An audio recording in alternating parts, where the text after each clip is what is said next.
ಶಾಲಾ ಕಾಲೇಜುಗಳಲ್ಲಿ ಹಿಜಾಬ್ಗೆ green signal. ಕೇಸರಿ ಶಾಲೆಗೆ ಮಾತ್ರ ನೋ ಎಂಟ್ರಿ. ಎಸ್ ವೀಕ್ಷಕರೇ, ಈ ಸುದ್ದಿ ರಾಜ್ಯ ರಾಜಕಾರಣದಲ್ಲಿ ಮತ್ತೊಂದು ಬಿರುಗಾಳಿ ಎಬ್ಬಿಸಲಿದೆ. ಕಳೆದ 2 ವರ್ಷಗಳಿಂದ ಕರ್ನಾಟಕವನ್ನು ಕೆಂಡದಂತಾಗಿಸಿದಂತಹ, ಇಡೀ ದೇಶದ ಗಮನವನ್ನು ಸೆಳೆದಿದ್ದ ಹಿಜಾಬ್ ವಿವಾದಕ್ಕೆ ಈಗ ರಾಜ್ಯ ಸರ್ಕಾರ ಒಂದು ದೊಡ್ಡ ತಿರುವನ್ನು ಕೊಟ್ಟಿದ್ದು, ಶಾಲಾ ಕಾಲೇಜುಗಳಲ್ಲಿ ನಿಷೇಧವಿದ್ದ ಹಿಜಾಬನ್ನು ಮತ್ತೆ ಧರಿಸಲು ರಾಜ್ಯ ಸರ್ಕಾರ ಗ್ರೀನ್ ಸಿಗ್ನಲ್ ಕೊಟ್ಟಿದೆ. ಇದು ಬಿಜೆಪಿ ನಾಯಕರನ್ನ ಇನ್ನಿರದಂತೆ ಕೆರಳಿಸಿದೆ. ಹೌದು, ರಾಜ್ಯದ ಎಲ್ಲ ಸರ್ಕಾರಿ ಶಾಲೆ ಮತ್ತು PU ಕಾಲೇಜುಗಳಲ್ಲಿ ಹಿಜಾಬ್ ಧರಿಸುವುದನ್ನು ನಿಷೇಧಿಸಿ 2022ರಲ್ಲಿ ಬಿಜೆಪಿ ಸರ್ಕಾರ ಹೊರಡಿಸಿದಂತಹ ಆ ಆದೇಶವನ್ನು ಈಗ ಸಿದ್ದರಾಮಯ್ಯ ಸರ್ಕಾರ ಅಧಿಕೃತವಾಗಿ ಹಿಂಪಡೆದಿದೆ. ಇದು ರಾಜ್ಯದಲ್ಲಿ ಮತ್ತೊಂದು ಸುತ್ತಿನ ಧರ್ಮ ದಂಗಲ್ಗೆ ಅಣಿ ಮಾಡಿಕೊಡುತ್ತಾ ಎಂಬ ಆತಂಕ ಈಗ ಶುರುವಾಗಿದೆ. ಈಗಾಗಲೇ ಹಿಂದೂ ಸಂಘಟನೆಗಳು ಕಾಂಗ್ರೆಸ್ ವಿರುದ್ಧ ಕಿಡಿಕಾರ್ತಿವೆ. ಹಾಗಾದರೆ ಹೊಸ ಆದೇಶದಲ್ಲಿ ಏನಿದೆ? ಹಿಜಾಬ್ ಜೊತೆಗೆ ಬೇರೆ ಯಾವೆಲ್ಲ ಧಾರ್ಮಿಕ ಸಂಕೇತಗಳಿಗೆ ಅವಕಾಶವನ್ನು ನೀಡಲಾಗಿದೆ? ಕೇಸರಿ ಶಾಲನ್ನು ಯಾಕೆ ನಿಷೇಧಿಸಲಾಗಿದೆ? ಬಿಜೆಪಿ ನಾಯಕರು ಹೇಳೋದೇನು? ಒಂದು ಕಂಪ್ಲೀಟ್ ರೋಚಕ ಮಾಹಿತಿ ಇಲ್ಲಿದೆ. ನಾನು ಶಿವಮೂರ್ತಿ ಸರ್ಬಾ.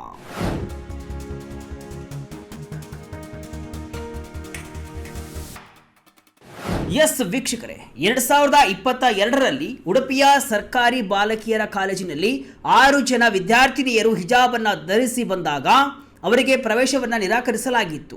ಇದು ದೊಡ್ಡ ಪ್ರತಿಭಟನೆಗೆ ಕಾರಣವಾಗಿ ಅದಕ್ಕೆ ಪ್ರತಿಯಾಗಿ ಹಿಂದೂ ವಿದ್ಯಾರ್ಥಿಗಳು ಕೇಸರಿ ಶಾಲನ್ನು ಧರಿಸಿ ಬಂದಿದ್ರು. ಆಗಿನ ಬಿಜೆಪಿ ಸರ್ಕಾರ ಶಾಲಾ ಕಾಲೇಜಿನಲ್ಲಿ ಹಿಜಾಬ್ ಸೇರಿದಂತೆ ಯಾವುದೇ ಧಾರ್ಮಿಕ ಸಂಕೇತಗಳನ್ನು ನಿಷೇಧಿಸಿ ಕಠಿಣ ಆದೇಶವನ್ನು ಹೊರಡಿಸಿತ್ತು. ಈ ವಿಷಯ ಹೈಕೋರ್ಟ್ ಮತ್ತು ಸುಪ್ರೀಂ ಕೋರ್ಟ್ ಮೆಟ್ಟಿಲೇರಿತ್ತು. ಆದರೆ ಈಗ ಅಧಿಕಾರಕ್ಕೆ ಬಂದಿರುವಂತಹ ಕಾಂಗ್ರೆಸ್ ಸರ್ಕಾರ ಚುನಾವಣೆ ವೇಳೆ ನೀಡಿದಂತಹ ಭರವಸೆಯಂತೆ ಆ ನಿಷೇಧವನ್ನು ತೆರವುಗೊಳಿಸಿದೆ. ಶಿಕ್ಷಣ ಸಚಿವ ಮಧು ಬಂಗಾರಪ್ಪ ಅವರು ಬುಧವಾರ ಈ ಮಹತ್ವದ ನಿರ್ಧಾರವನ್ನು ಪ್ರಕಟಿಸಿದ್ದಾರೆ. ಈ ಆದೇಶದ ಪ್ರಕಾರ ವಿದ್ಯಾರ್ಥಿಗಳು ಈಗ ನಿಗದಿತ ಸಮವಸ್ತ್ರದ ಜೊತೆಗೆ ತಮ್ಮ ಸಂಪ್ರದಾಯದ ಕೆಲವು ಸಂಕೇತಗಳನ್ನು ಧರಿಸಬಹುದಾಗಿದೆ. ವಿದ್ಯಾರ್ಥಿಗಳಿಗೆ ಯಾವುದಕ್ಕೆಲ್ಲ ಅವಕಾಶ? ಆದರೂ ಒಂದು ಕಂಡೀಷನ್ ಇಟ್ಟ ಸರ್ಕಾರ. ವೀಕ್ಷಕರೇ, ಸರ್ಕಾರದ ಹೊಸ ಆದೇಶದ ಪ್ರಕಾರ ವಿದ್ಯಾರ್ಥಿಗಳು ಯಾವೆಲ್ಲ ಸಂಕೇತಗಳನ್ನು ಧರಿಸಬಹುದು ಅನ್ನೋದನ್ನು ಲಿಸ್ಟ್ ಮಾಡಲಾಗಿದೆ. ಏನಪ್ಪ ಅಂತ ಅಂದರೆ, ಪೇಟ ಅಥವಾ ಟರ್ಬನ್ ಧರಿಸಲು ಸಿಖ್ ವಿದ್ಯಾರ್ಥಿಗಳಿಗೆ ಮತ್ತು ಇತರರಿಗೆ ಅವಕಾಶವಿದೆ. ಹಿಂದೂ ವಿದ್ಯಾರ್ಥಿಗಳು ಧರಿಸುವಂತಹ ಜನಿವಾರ ಅಥವಾ ಪವಿತ್ರ ದಾರಕ್ಕೆ ಯಾವುದೇ ಅಡ್ಡಿ ಇಲ್ಲ. ಶಿವದಾರ ಮತ್ತು ರುದ್ರಾಕ್ಷಿ ಮಾಲೆಗಳನ್ನು ಕೂಡ ಧರಿಸಲು ಪೂರ್ಣ ಸ್ವಾತಂತ್ರ್ಯವನ್ನು ಇಲ್ಲಿ ಕೊಡಲಾಗಿದೆ. ಇನ್ನು ಮುಸ್ಲಿಂ ವಿದ್ಯಾರ್ಥಿನಿಯರು ಹಿಜಾಬನ್ನು ಧರಿಸಿ ತರಗತಿಗೆ ಬರಬಹುದು. ಆದರೆ ಇಲ್ಲೊಂದು ಪ್ರಮುಖ ಕಂಡೀಷನ್ ಇದೆ. ಇವೆಲ್ಲವೂ ಕೂಡ ಸಾಂಪ್ರದಾಯಿಕ ಹಾಗೂ ಪದ್ಧತಿ ಆಧಾರಿತವಾಗಿರಬೇಕು ಮತ್ತು ಶಾಲೆಯ ಶಿಸ್ತು ಅಥವಾ ಸುರಕ್ಷತೆಗೆ ತೊಂದರೆಯನ್ನು ಕೊಡಬಾರದು. ಅತಿ ಮುಖ್ಯವಾಗಿ ಈ ಸಂಕೇತಗಳು ವಿದ್ಯಾರ್ಥಿಯ ಗುರುತಿಸುವಿಕೆಗೆ ಅಡ್ಡಿಯಾಗಬಾರದು ಅಂತ ಸರ್ಕಾರ ಹೇಳಿದೆ. ವಿದ್ಯಾರ್ಥಿಗಳು ಇನ್ನು ಮುಂದೆ ಯಾವುದೇ ಮುಜುಗರವಿಲ್ಲದೆ ತಮ್ಮ ಧಾರ್ಮಿಕ ನಂಬಿಕೆಯೊಂದಿಗೆ ಶಿಕ್ಷಣ ಪಡೆದುಕೊಳ್ಳಬಹುದು ಅನ್ನೋದು ಸರ್ಕಾರದ ವಾದ. ಕಾಲೇಜಿನಲ್ಲಿ ಕೇಸರಿ ಶಾಲೆಗೆ ನೋ ಎಂಟ್ರಿ. ಶಿಕ್ಷಣ ಸಚಿವ ಮಧು ಬಂಗಾರಪ್ಪ ಹೇಳಿದ್ದೇನು? ಎಸ್ ವೀಕ್ಷಕರೇ, ಹಿಜಾಬ್ಗೆ ಅವಕಾಶ ಕೊಟ್ಟ ಸರ್ಕಾರ ಕೇಸರಿ ಶಾಲೆಗೆ ಮಾತ್ರ ಅವಕಾಶವನ್ನು ಕೊಟ್ಟಿಲ್ಲ. ಯಾಕೆ ಅನ್ನೋ ಪ್ರಶ್ನೆ ಸಹಜವಾಗಿ ಏಳುತ್ತೆ. ಇದಕ್ಕೆ ಸಚಿವ ಮಧು ಬಂಗಾರಪ್ಪ ಅವರು ನೀಡಿರುವಂತಹ ಉತ್ತರ ಈಗ ದೊಡ್ಡ ಚರ್ಚೆಗೆ ಕಾರಣವಾಗಿದೆ. ಕೇಸರಿ ಶಾಲು ಧಾರ್ಮಿಕ ವ್ಯಾಪ್ತಿಗೆ ಬರಲ್ಲ, ಅದು ಕೇವಲ ಒಂದು ಪ್ರತಿಭಟನೆಯ ಅಸ್ತ್ರವಾಗಿ ಬಳಕೆಯಾಗಿತ್ತು. ಹಾಗಾಗಿ ಕೇಸರಿ ಶಾಲೆಗೆ ಅವಕಾಶ ಇಲ್ಲ ಅಂತ ಅವರು ಸ್ಪಷ್ಟಪಡಿಸಿದ್ದಾರೆ. ಅಷ್ಟೇ ಅಲ್ಲ, ಮುಸ್ಲಿಂ ವಿದ್ಯಾರ್ಥಿಗಳು ಕೂಡ ಧರಿಸುವಂತಹ ಟೋಪಿ ಅಂದರೆ ಸ್ಕಲ್ ಕ್ಯಾಪ್ ಬಗ್ಗೆ ಕೇಳಿದ ಪ್ರಶ್ನೆಗೆ ಈ ಬಗ್ಗೆ ಮುಖ್ಯಮಂತ್ರಿಗಳ ಜೊತೆ ಚರ್ಚಿಸಿ ನಿರ್ಧಾರವನ್ನು ತೆಗೆದುಕೊಳ್ತೀವಿ ಅಂತ ಹೇಳಿದ್ದಾರೆ. ಅಂದರೆ ಒಂದು ಕಡೆ ಕೆಲವು ಧಾರ್ಮಿಕ ಸಂಕೇತಗಳಿಗೆ ಅನುಮತಿ ನೀಡಿರುವಂತಹ ಸರ್ಕಾರ ಕೇಸರಿ ಶಾಲನ್ನು ಮಾತ್ರ ಹೊರಗಿಟ್ಟಿರುವುದು ಈಗ ಬಿಜೆಪಿಯ ಕೆಂಗಣ್ಣಿಗೆ ಗುರಿಯಾಗಿದೆ. ಬಸವಣ್ಣನವರ ಯುವ ನಮ್ಮವ ತತ್ವದ ಅಡಿ ಹೊಸ ಆದೇಶ. ಇತ್ತೀಚೆಗೆ ರಾಜ್ಯದ ಕೆಲವು ಶಾಲೆಗಳಲ್ಲಿ ವಿದ್ಯಾರ್ಥಿಗಳ ಜನಿವಾರ ಮತ್ತು ರುದ್ರಾಕ್ಷಿ ತೆಗೆಸಿದ ಘಟನೆಗಳು ವರದಿಯಾಗಿದ್ದವು. ಏಪ್ರಿಲ್ 24ರಂದು ನಡೆದಂತಹ ಇಂತಹ ಒಂದು ಘಟನೆಯಲ್ಲಿ ಮಗು ಮತ್ತು ಪೋಷಕರು ತುಂಬ ನೊಂದಿದ್ರು. CM ಸಿದ್ದರಾಮಯ್ಯ ಮತ್ತು ದಿನೇಶ್ ಗುಂಡೂರಾವ್ ಅವರು ಈ ಬಗ್ಗೆ ಗಂಭೀರವಾಗಿ ಯೋಚಿಸಿ ಇಂತಹ ಸಣ್ಣ ಪುಟ್ಟ ವಿಷಯಗಳಿಗಾಗಿ ಮಕ್ಕಳ ಮನಸ್ಸನ್ನು ಒಡಿಬಾರದು ಅಂತ ತೀರ್ಮಾನಿಸಿದರು.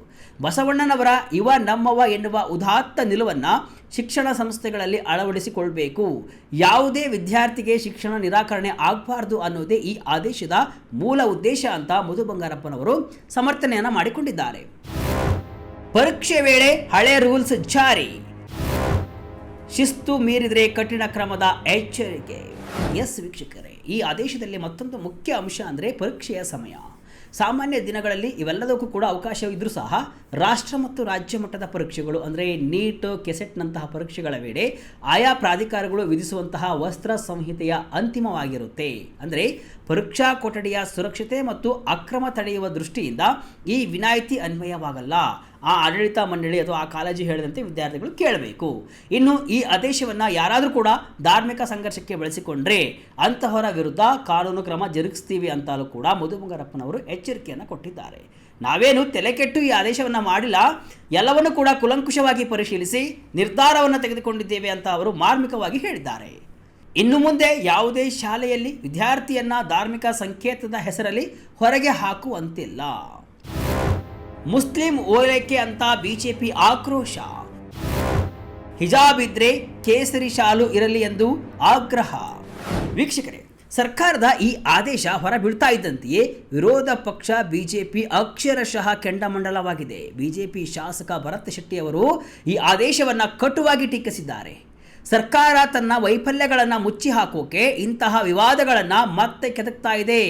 ಒಂದು ವೇಳೆ ಹಿಜಾಬ್ಗೆ ಅವಕಾಶವನ್ನು ನೀಡಿದರೆ ನಾವು ಕೂಡ ಕೇಸರಿ ಶಾಲನ್ನು ಧರಿಸೋದನ್ನು ಮುಂದುವರಿಸ್ತೀವಿ ಅಂತ ಸವಾಲು ಹಾಕಿದ್ದಾರೆ. ವಿಶ್ವ ಹಿಂದೂ ಪರಿಷತ್ತು ಕೂಡ ಆಕ್ರೋಶವನ್ನು ವ್ಯಕ್ತಪಡಿಸಿದ್ದು, ಹೈಕೋರ್ಟ್ ಆದೇಶವನ್ನು ಗಾಳಿಗೆ ತೂರಿ ಸಿದ್ದರಾಮಯ್ಯ ಸರ್ಕಾರ ಸಮಾಜದಲ್ಲಿ ಅಶಾಂತಿಯನ್ನು ಸೃಷ್ಟಿಸ್ತಾ ಇದೆ ಅಂತ ಆರೋಪಿಸಿದ್ದಾರೆ. ಹೈಕೋರ್ಟ್ ಈಗಾಗಲೇ ಹಿಜಾಬ್ ಅತ್ಯಗತ್ಯ ಧಾರ್ಮಿಕ ಆಚರಣೆಯಲ್ಲ ಅಂತ ಹೇಳಿದೆ. ಹೀಗಿರುವಾಗ ಸರ್ಕಾರ ಇಂತಹ ನಿರ್ಧಾರ ತೆಗೆದುಕೊಂಡಿರೋದು ಕಾನೂನು ಸುವ್ಯವಸ್ಥೆಗೆ ಧಕ್ಕೆ ಅಂತ ಹೇಳಿದ್ದಾರೆ. ಇತ್ತ ಆರೋಶಕ್ ಸುಮ್ಮನೆ ಇದ್ದಾರಾ? ಅವರು ಕೂಡ ಕಿಡಿಕಾರಿದ್ದು, ದಾವಣಗೆರೆ ಉಪಚುನಾವಣೆ ಸುತ್ತ ನಡೆದಂತಹ ಘಟನೆಗಳ ನಂತರ ಅಲ್ಪಸಂಖ್ಯಾತರ ಆಕ್ರೋಶಕ್ಕೆ ಕಾಂಗ್ರೆಸ್ ಸರ್ಕಾರ ಬೆದರಿದೆ. ಈಗ ತನ್ನ ಮತ ಬ್ಯಾಂಕನ್ನು ಉಳಿಸಿಕೊಳ್ಳಲು, ಮುಸ್ಲಿಂ ವೋಟನ್ನು ಉಳಿಸಿಕೊಳ್ಳಲು ಹಿಜಾಬ್ ಅಸ್ತ್ರವನ್ನು ಕೈಗೆತ್ತಿಕೊಂಡಿದೆ. ರಾಜ್ಯದ ನೈಜ ಸಮಸ್ಯೆಗಳಾದ ಬೆಲೆ ಏರಿಕೆ, ಭ್ರಷ್ಟಾಚಾರ, ರೈತರ ಸಂಕಷ್ಟ, ಕಾನೂನು ಸುವ್ಯವಸ್ಥೆಯ ವೈಫಲ್ಯ ಇವೆಲ್ಲದರ ಬಗ್ಗೆ ಕಾಂಗ್ರೆಸ್ ಸರ್ಕಾರ ಮೌನವಾಗಿದೆ. ಮುನಿಸಿಕೊಂಡಿರುವಂತಹ ಮುಸ್ಲಿಂ ಮತ ಬ್ಯಾಂಕಿಗೆ ಹಿಜಾಬ್ ಮೂಲಕ ಮುಲಾಮು ಹಚ್ಚಲು ಹೊರಟಿದೆ ಅಂತ ಗುಡುಗಿದ್ದಾರೆ. ಇತ್ತ ಯತ್ನಾಳ್ ಕೂಡ ಆಕ್ರೋಶವನ್ನು ಹೊರಹಾಕಿದ್ದು, ನಾವೇ ಇನ್ನು ಮುಂದೆ ವಿದ್ಯಾರ್ಥಿಗಳಿಗೆ ಕೇಸರಿ ಶಾಲನ್ನು ಕೊಡ್ತೀವಿ, ಕಾಲೇಜಿಗೆ ಹಾಕಿಕೊಂಡು ಹೋಗಿ ಅಂತ ಹೇಳ್ತೀವಿ ಅಂತ ಬಸನಗೌಡ ಪಾಟೀಲ್ ಯತ್ನಾಳ್ ಅವರು ಸವಾಲು ಹಾಕಿದ್ದಾರೆ. ಅಲ್ಲಿಗೆ ರಾಜ್ಯದಲ್ಲಿ ಮತ್ತೊಂದು ಸುತ್ತಿನ ಹಿಜಾಬ್ ಕಿಚ್ಚು ಮುಂದುವರಿಯುವುದಂತೂ ಗ್ಯಾರಂಟಿ.